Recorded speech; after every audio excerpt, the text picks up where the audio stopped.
մեկ էլ են տեսնեմ, որ Կալուգացի օլիգարխը ասում է, թե Հայաստանը իր դաշնակիցների հետ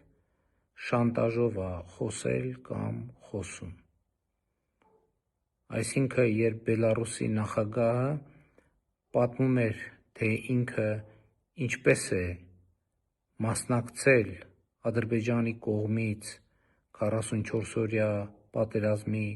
նախապատրաստությանը,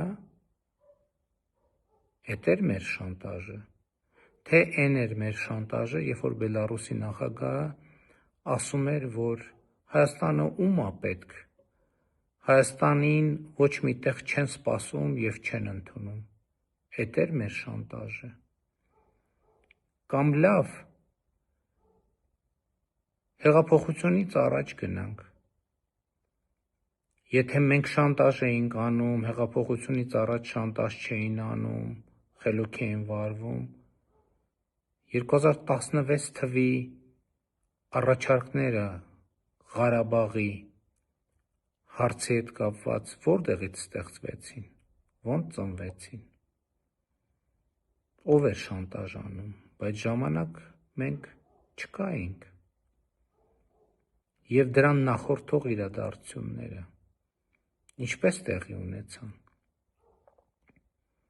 Վերադառնալով 2022 թվականին, մենք շանտաժ էինք անում, դրա համար Հավաքական անվտանգության պայմանագիրը իր պարտավորությունները չկատարեց,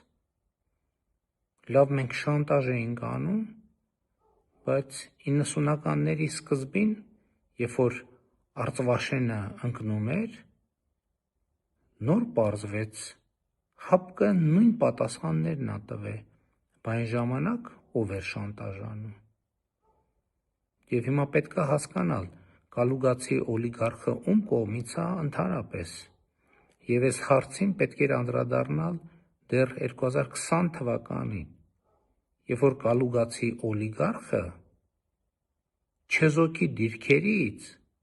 Հայաստանին ու Ադրբեջանին կոչ էր անում վերադառնալ բանակցությունների սեղանի շուրջ։ Էդպես ասում էին Հայաստանին օտար մարդիկ,